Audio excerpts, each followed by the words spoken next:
Ibu dan Bapak sudah menyempatkan waktu, meluangkan waktu untuk sama-sama belajar tentang budaya positif.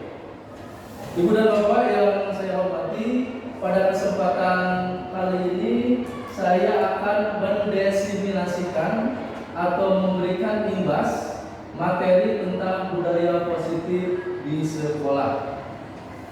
Apa itu budaya positif dan bagaimana budaya positif nanti kita akan lihat di tayangan-tayangan selanjutnya. Baiklah Ibu dan Bapak, budaya positif, saya seringkali membicarakan tentang budaya positif.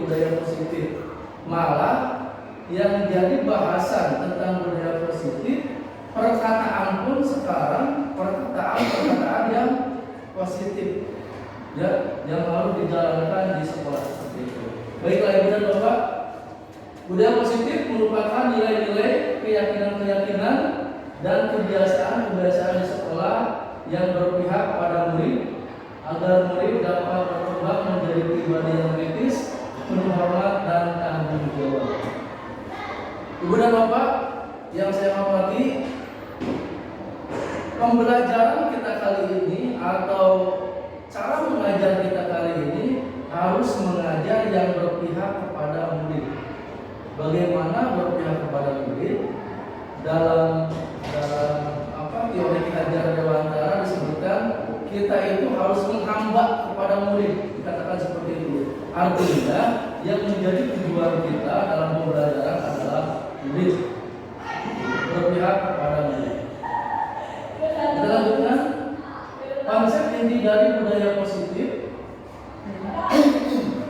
mulai dari perubahan paradigma belajar, kemudian disiplin positif, kemudian nilai-nilai kebajikan, kebutuhan dasar manusia, motivasi perilaku manusia, posisi kontrol guru, keyakinan kelas, dan segitiga restitusi. Ini merupakan seluruh bagian yang harus terdapat di dalam budaya positif. Jadi budaya positif tidak hanya ketika kita berbicara ke anak yang positif, kemudian mengajarkan yang positif, tapi ini bagian-bagian poin-poin, ada 8 poin yang termasuk di dalam budaya positif. Baiklah, yang pertama, perubahan paradigma belajar. Yang pertama, untuk membangun budaya positif, sekolah perlu menyediakan lingkungan yang positif, aman, dan nyaman agar murid mampu berpikir, bertindak, dan mencipta dengan merdeka, mandiri, dan bertanggung jawab. Yang kedua, rajinnya disiplin berkaitan dengan kontrol. Dalam hal ini berkaitan dengan kontrol guru dalam menghadapi murid. Ini paradigma perubahan belajar kita saat ini. Kembali ke awal tadi bahwa pada pembelajaran kita kali ini kita harus menghamba kepada murid. Murid menjadikan tujuan utama dalam proses pembelajaran. Nanti kita akan lihat bagaimana langkah-langkah selanjutnya. Selanjutnya, disiplin positif. Yang pertama, yang kedua yaitu disiplin positif. Disiplin dalam bahasa Latin, disiplina yang berarti belajar atau mengajar. Sementara versi bahasa Inggris kuno mengacu pada cabang pengetahuan atau bidang studi, dan menurut Kamus Besar Bahasa Indonesia, disiplin adalah tata tertib atau ketaatan kepada peraturan. Kemudian, disiplin positif adalah suatu pendekatan untuk menerapkan disiplin dari dalam diri anak tanpa hukuman atau hadiah. Disiplin positif perlu diterapkan baik dalam lingkungan keluarga maupun lingkungan sekolah. Dengan menerapkan disiplin positif, diharapkan tindakan kekerasan dapat dihindari. Ibu dan Bapak, di sini disebutkan disiplin positif tanpa hukuman dan hadiah. Ada 2 poin yang di sana tertera. Pertama hukuman, kemudian hadiah. Dalam disiplin positif, jangankan hukuman, hadiah pun kepada anak jangan. Misalkan siapa yang bisa kemudian dikasih hadiah, dikasih permen atau dikasih apa? dalam disiplin positif cara belajar sekarang itu tidak diperbolehkan. Kenapa tidak diperbolehkan? Sebab ketika ada anak yang dikasih hadiah, perasaan anak yang lain seperti apa? Bisa jadi anak yang satu dikasih hadiah, mereka bersemangat belajar, tapi anak yang lain menyebabkan semangat belajar mereka menurun. Apalagi kalau hukuman, anak ke depan dan sebagainya, itu sangat tidak diperbolehkan. Jangankan hukuman seperti itu, perkataan kita yang dengan nada keras pun tidak diperbolehkan. Kamu tidak diperbolehkan. Kemudian sehingga pendidik, tujuan kita adalah menciptakan murid yang memiliki disiplin diri sehingga mampu berperilaku mengacu pada nilai-nilai kebajikan universal dan motivasi intrinsik dalam perilaku ke arah yang lebih baik. Nanti ini akan kita pelajari lebih jauh apa itu motivasi intrinsik dan kebijakan universal. Dan jelas pada poin ini disiplin positif, hukuman dan hadiah harus kita hindari. Walaupun ada semacam perdebatan masalah hukuman, kan ada hukuman yang positif. Anak suruh membereskan ruangan, itu hukumannya hukuman positif. Tapi dalam disiplin positif itu juga tidak diperbolehkan. Kita lanjutkan. Ibu dan Bapak, ini nilai-nilai kebajikan yang disepakati oleh bangsa kita, oleh pendidikan kita mengacu kepada profil pelajar Pancasila. Yang pertama, beriman bertakwa kepada Tuhan Yang Maha Esa dan para mulia. Di sini pelajar yang berakhlak dalam hubungannya dengan Tuhan, memahami ajaran agama dan menerapkan dalam kehidupan sehari-hari. Kemudian bernalar kritis, siswa atau peserta didik murid mampu secara objektif memproses informasi yang masuk, baik kualitatif maupun kuantitatif. Kemudian berkebinekaan global, mampu mempertahankan budaya luhur, lokalitas dan identitas dirinya. Kemudian bergotong royong, pelajar yang memiliki kemampuan untuk melakukan kegiatan bersama dengan sukarela. Mandiri, pelajar yang bertanggung jawab atas proses dan hasil belajar. Kreatif, pelajar yang kreatif mampu memodifikasi dan menghasilkan sesuatu yang orisinil, bermakna, bermanfaat dan berdampak. Yang kreatif, dia tidak ada pesan penjiplakan. Selanjutnya, kebutuhan dasar manusia. Kebutuhan dasar manusia adalah segala sesuatu yang kita lakukan untuk mendapatkan apa yang kita inginkan. Seluruh tindakan yang kita lakukan memiliki tujuan tertentu, dan semua usaha terbaik yang kita lakukan adalah dalam rangka kebutuhan dasar kita memenuhi atau dasar kita terpenuhi dengan baik. Seperti itu. Ini kebutuhan dasar manusia. Nah, motivasi perilaku manusia, Ibu dan Bapak, motif perilaku manusia itu didasari oleh 3 hal. Pertama, kenapa manusia berperilaku, kenapa manusia bersikap, kenapa mereka bersikap? Karena menghindari ketidaknyamanan atau hukuman. Kenapa siswa datang tepat waktu? Karena kalau terlambat mereka akan dihukum. Kenapa siswa tepat masuk kelas? Karena menghindari. Jadi ada banyak kejadian kenapa perilaku manusia berperilaku karena adanya atau menghindari ketidaknyamanan atau hukuman.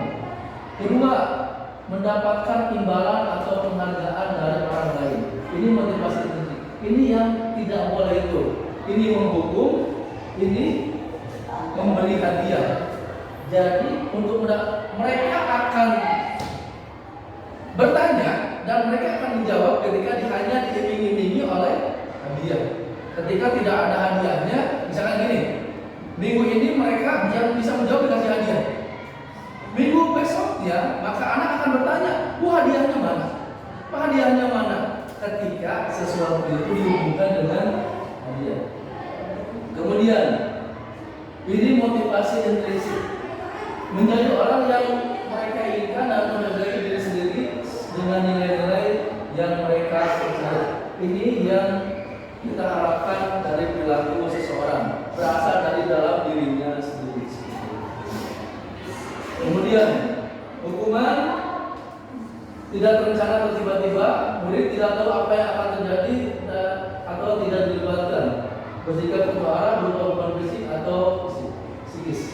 Ini ketika kita memberikan hukuman biasanya dengan tiba-tiba, misalkan anak yang kita di sekolah-sekolah tertentu, kalau anak yang tidak seragam di lapangan upacara pada saat itu dipisahkan. Kemudian ketika sudah dipisahkan, maka mereka akan mendapatkan salah satu tugas yang tidak direncanakan sebenarnya tugasnya.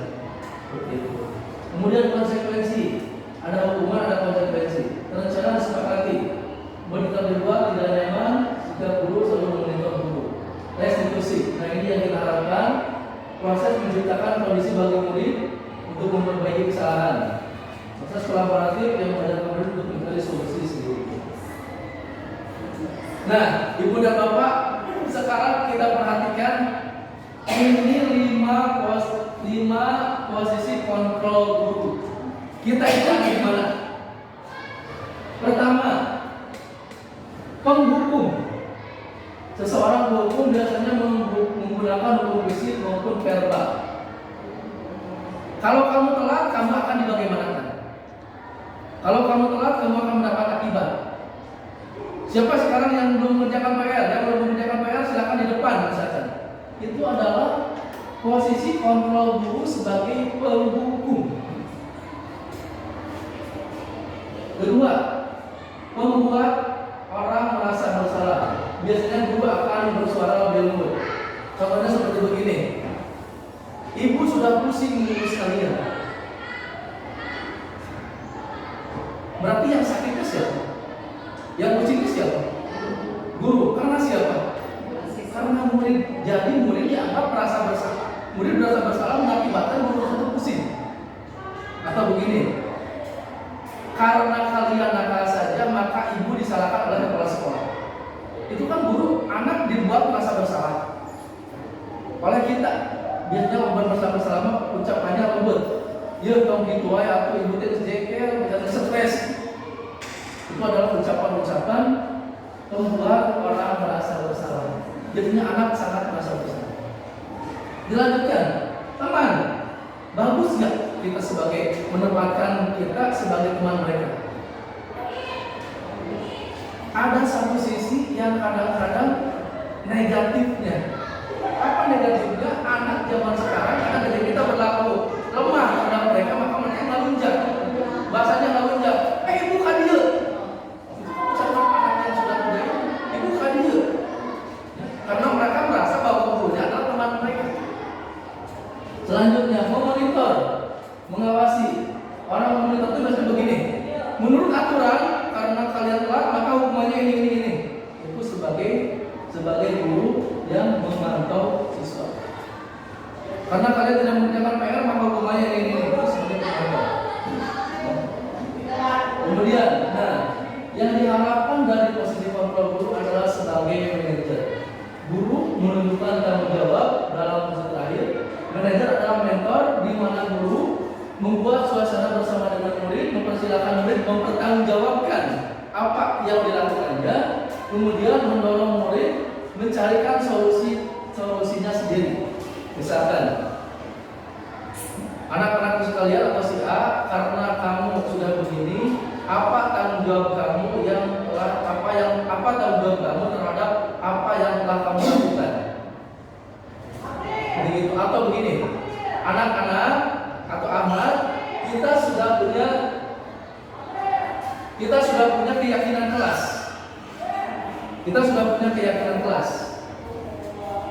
Kemudian tanyakan ke murid, keyakinan kelas apa yang telah kamu langgar? Kata manajer teh. Misalkan anak-anak teh, Pak, saya sudah melanggar, misalkan membuli. Kalau membuli berarti apa yang dilanggar? Kalau membuli berarti yang dilanggar apa? Saling menyayangi, misalkan saling menghormati, itu poinnya. Kemudian ditanya ke anak, kira-kira solusi yang kamu lakukan apa? Karena kamu telah melanggar aturan. Lalu solusinya seperti apa? Itu salah satu hal yang bisa dilakukan oleh sebagai manajer. Susah tidak? Awal pasti akan susah. Karena biasa di kita biasa menerapkan ini. Penghukum, membuat orang merasa bersalah, dan memantau. Kita biasa menggunakan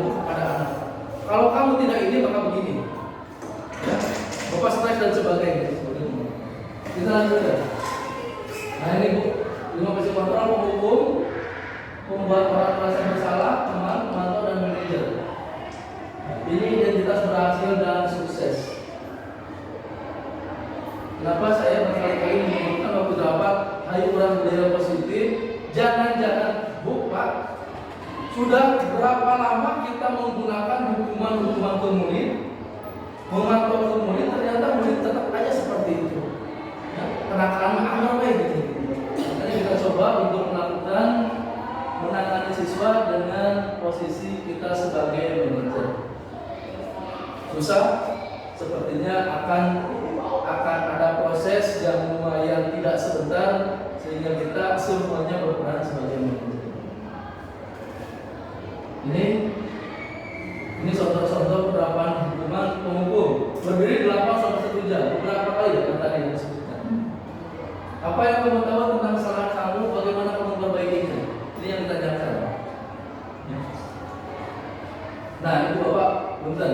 Sekarang Abu bertanya, saya bertanya. Saya kecewa sekali dengan kamu. Ini posisi kontrol apa? Saya kecewa sekali dengan kamu. Ini posisi kontrol apa? Ya, ini sebagai apa posisi kontrol ini? Ini menunjukkan menghukum, merasa bersalah, memantau, manajer. Membuat merasa bersalah. Saya kecewa sekali dengan kamu. Membuat Merasa bersalah. Oke, lanjutkan. Kamu tidak benar-benar melakukannya. Membuat merasa bersalah. Saya kecewa sekali dengan kamu. Kamu tidak pernah belajar, tidak pernah benar melakukannya. Masih Merasa bersalah atau penghukum? merasa bersalah. Apa rencanamu untuk menyelesaikan masalah ini? Manajer. Ayo lakukan demi Bapak Ibu ya. Nah, kamu tidak pernah mendapat nilai jika tidak mengerjakan tugas. Menghukum. Memantau. Kamu tidak akan pernah mendapat nilai kalau tidak mengerjakan tugas. Pemantau aturannya ini, maka konsekuensinya ini, itu pemantau. Ya, pemantau. Ya, Ibu sudah paham. Nah, ini keyakinan kelas.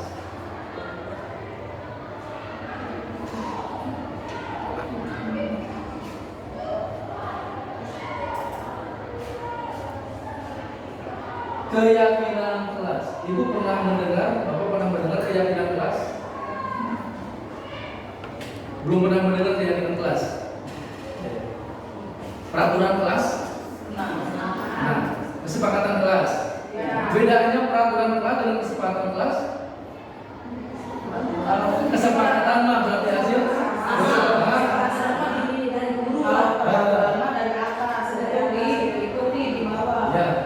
Kalau peraturan bisa disepakati dulu nggak? Ibu bisa membuat kesepakatan nggak? Bisa membuat peraturan nggak di kelas? Bisa. Disepakati bersama kan? Berarti itu kesepakatan kelas yang tertuang dalam aturan kelas. Di sini kita bicara tentang keyakinan kelas. Sekarang tidak boleh ada peraturan kelas. Namanya harus keyakinan kelas. Perbedaannya. Suatu keyakinan akan lebih memotivasi seorang dari dalam atau motivasi intrinsik. Seorang akan lebih tergerak dalam semangat untuk menjalankan keyakinan daripada hanya tidak digunakan peraturan. Peraturan biasanya keluarnya dari ekstrinsik, dari luar. Tidak boleh apa? Dilarang merusak fasilitas kelas. Dilarang terlambat masuk kelas. Ada kata-kata yang negatif, dilarang, tidak boleh, jangan. Itu adalah ungkapan-ungkapan kata-kata yang negatif. Nah, keyakinan kelas adalah sesuatu yang keluar dari dalam diri siswa itu sendiri, kemudian tertuang dengan profil pelajar Pancasila dikaitkan dengan itu. Ya, biar lebih jelas. Contoh keyakinan kelas. Walaupun sebenarnya di sini ini terlalu luas. Ibu, kalau begini, buanglah sampah pada tempatnya atau dilarang membuang sampah sembarangan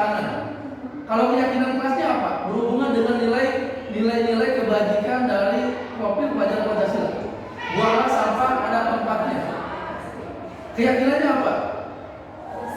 Buang sampah pada tempatnya, ada tanggung jawab, kemudian ada mandiri, ada apa lagi?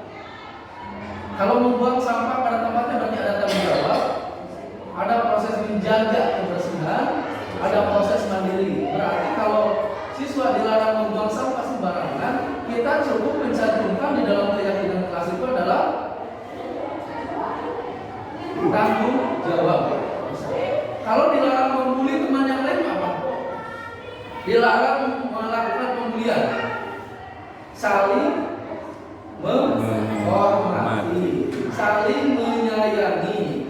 Jadi kata-kata itu dalam keyakinan kelas yang dituangkan kata-kata seperti itu. Jadi dilarang membuli bukan itu, tapi saling menyayangi, saling menghormati, saling menghargai. Itu. Jadi ungkapan-ungkapan kata seperti itu yang dituangkan dalam keyakinan kelas.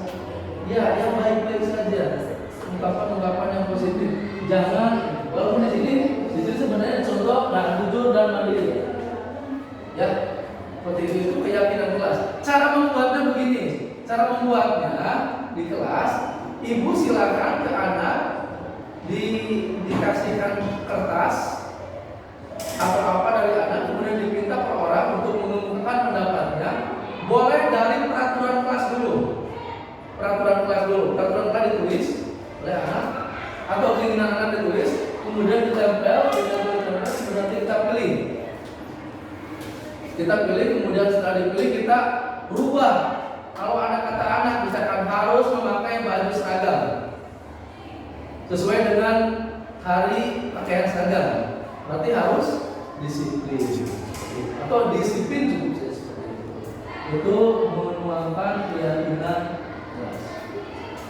Kita lanjutkan. Segitiga restitusi berfokus pada solusi pemecahan masalah bila dilakukan bukan pada masalahnya. Secara sebuah cara menanamkan disiplin positif kepada murid. Restitusi mengajak murid untuk mengidentifikasi kembali tindakannya sehingga bisa menganalisis dan memikirkan langkah yang tepat untuk pemecahan masalah. Seperti tadi Bu, ketika anak ada masalah dipanggil dulu, kemudian ketika permasalahan di kelas maka tanyakan keyakinan kelas apa yang sudah dilanggar oleh anak tersebut. Ketika di lingkup lebih luas, keyakinan sekolah apa yang sudah dilanggar. Setelah anak mengemukakan permasalahannya, mengemukakan apa yang dilanggarnya, baru kita bertanya, solusi menurut kamu seperti apa? Jadi jangan kata kita. Ya, solusi jangan, tetapi harus ditanya kepada mereka. Ini segitiga restitusi, mulai dari menstabilkan identitas, validasi titik masalah, kemudian menanyakan keyakinan. Ini contoh penerapan restitusi, segitiga restitusi yang pernah dilakukan. Ini anak yang melakukan bullying terhadap PK-nya. Kemudian ini anak yang memecahkan figura Pancasila. Coba ditangani menggunakan cara Faisal, ini Lis.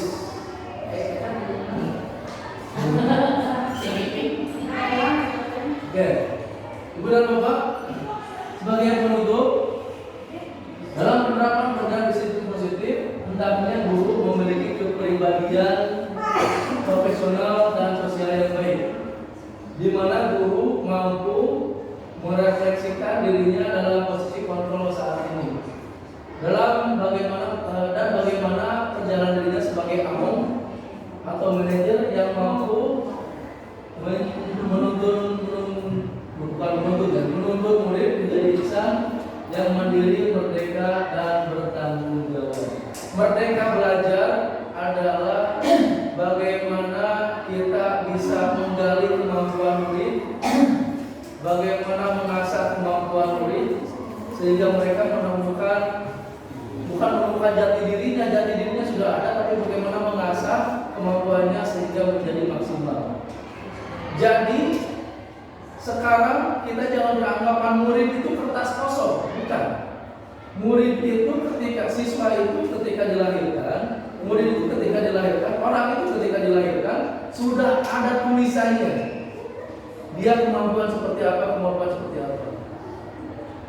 begini, siswa yang tidak bisa menggambar, yang tidak jago menggambar, jangan dipaksakan untuk bagus menggambarnya. Dan pasti itu kemampuannya. Tapi bagaimana kita mengasah kemampuan lain? Mungkin saja menggambar jelek, tapi kemampuan bicaranya bagus. Kemampuan untuk misalkan yang lain, kemampuan untuk membuat karya yang lain lebih bagus. Kita tidak perlu memaksakan anak. Misalkan Pak Abad, anak tidak bagus suaranya, kalau tidak perlu dipaksakan seperti buruk. Dan mau bagus, angkanya. Tapi misalkan ada hal-hal lain yang misalkan dibertahan dan lain-lain. Baiklah Ibu dan Bapak, saya cukupkan sampai di sini untuk budaya positif. Kalau ada yang mau ditanyakan, silakan. Ya. Ada pertanyaan? Ya. Yang menjadi permasalahan bagi kita di sekolah, kita akan bisa benar menerapkan disiplin positif. Dari mana dulu atau disiplin positifnya? Dari mana dulu? Sebelum ke anak siapa dulu? Dari kitanya dulu. Ayo kita laksanakan disiplin positif kita sebagai guru, menjadi guru yang bisa dicontoh anak karena kedisiplinan kita. Anak jadi tegak untuk disiplin karena kita menerapkan disiplin terhadap mereka. Kalau tidak ada, saya cukupkan. Terima kasih atas kehadirannya. Bila taufiq wal hidayah. Assalamualaikum warahmatullahi wabarakatuh. Waalaikumsalam.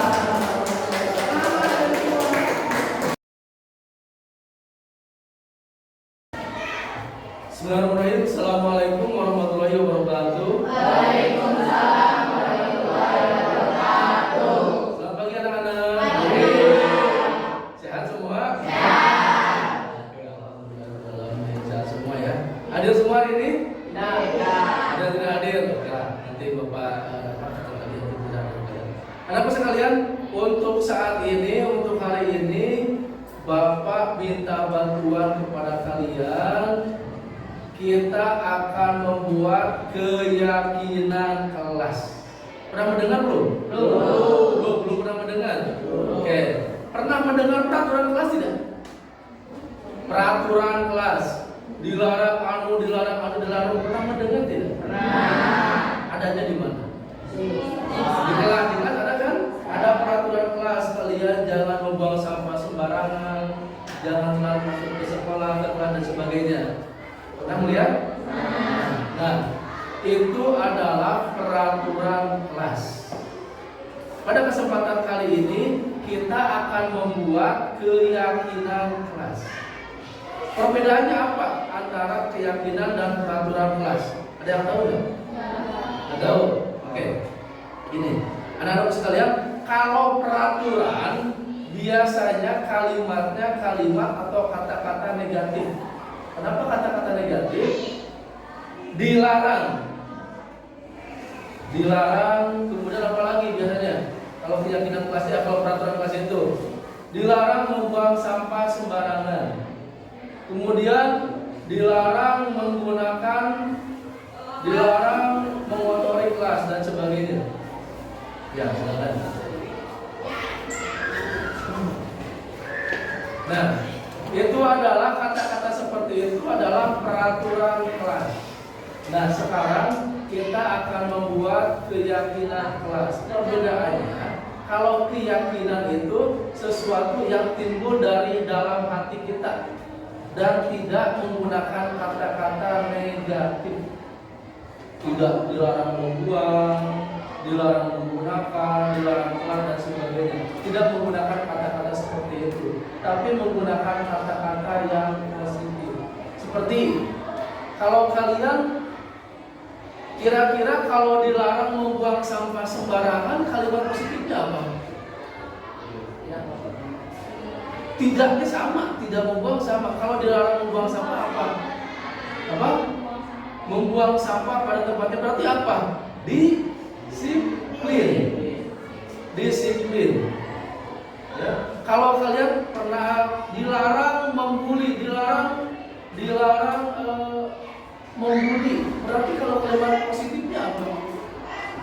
Saling menghargai, seperti itu. Nah, keyakinan kelas adalah kalimat-kalimat seperti itu. Berarti diulangi lagi bahwa keyakinan kelas adalah keyakinan di dalam hati kita untuk ditempelkan, untuk diciptakan di dalam kelas ini, sehingga kelas ini menjadi kelas yang kondusif. Tahu kondusif? Aman, tertib dan sebagainya. Jadi menggunakan kata-kata positif. Seperti tadi, kalau kalian dilarang kelar masuk ke sekolah, berarti apa? Kalau positifnya apa? Disiplin, tepat waktu. Dilarang membuang sampah tadi apa? Disiplin apa? Disiplin membuang sampah pada tempatnya. Seperti itu. Kalau dilarang menyakiti apa? Kasih sayang, saling menghargai, ya seperti itu. Nah, teman sekalian, untuk membuat keyakinan kelas pada hari ini, Bapak punya kertas seperti ini. Ya, punya kertas. Nanti kalian tulis apa yang kalian inginkan di kelas kalian. Seperti tadi, tidak menggunakan kata-kata yang negatif, tapi kata-kata yang positif. Modal tadi, kalau dilarang membuang sampah sembarangan, berarti disiplin dan sebagainya. Saling menyakiti, saling menyayangi, kemudian saling menghormati dan sebagainya. Nah, kalian tulis di sini. Satu orang satu, kemudian nanti kalau sudah selesai kalian tempel tulisan kalian, pada kertas karton di depan, ya, kertas karton ke depan. Kemudian kalian tulis, kemudian nanti tempel di sini. Kemudian nanti Bapak akan memilih, kalau ada yang sama berarti Bapak akan cabut kalau ada yang sama kata-katanya. Ya, nanti kita lihat ada berapa keyakinan kelas yang telah kalian tuliskan. Ada pertanyaan? Ada? Hah? Pakai nama boleh? Pakai nama kemudian tuliskan. Ya, silakan. Kalian siapkan alat tulisnya. Harus disiplin, saling menghormati. Ada? Saling menghormati. Oke. Mengerti nggak maksud keyakinan kelas? Mengerti. Dibuat oleh kalian dan disepakati oleh kalian. Ketika kalian akan melakukan sesuatu yang salah, maka ingat, saya sudah membuat keyakinan kelas. Jangan sampai keyakinan kelas tersebut menjadi hal yang sia-sia. Ayo kita sepakati bersama. Setuju? Setuju. Kita sepakati bersama. Keyakinan kelas kalian menjadi kesepakatan kelas kalian. Oke, setuju? Nah, kalau kalian sudah setuju, maka nanti ini akan kita tuliskan ulang menjadi keyakinan kelas yang akan ditempel di kelas kalian. Sepakat? Sepakat ya? Setuju? Oke. Baiklah, anak-anak sekalian, untuk kesepakatan kelas, pembuatan kesepakatan kelas hari ini, Bapak cukupkan sampai di sini. Intinya kalian sudah mempunyai kesepakatan kelas yang berbentuk keyakinan kelas. Demikian. Bila terima Assalamualaikum warahmatullahi wabarakatuh.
Perkenalkan, nama saya Faisal Faidulina, kelas 8E.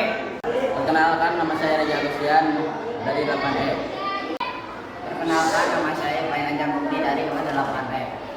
Perkenalkan, nama saya Cabuin dari kelas 8E. Perkenalkan, nama saya Wilanda Sari dari kelas 8E.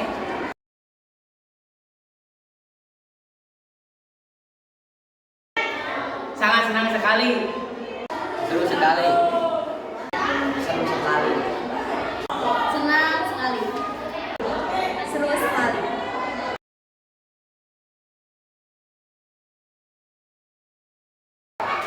Sangat penting. Sangat penting sekali. Sangat penting. Sangat penting. Sangat penting.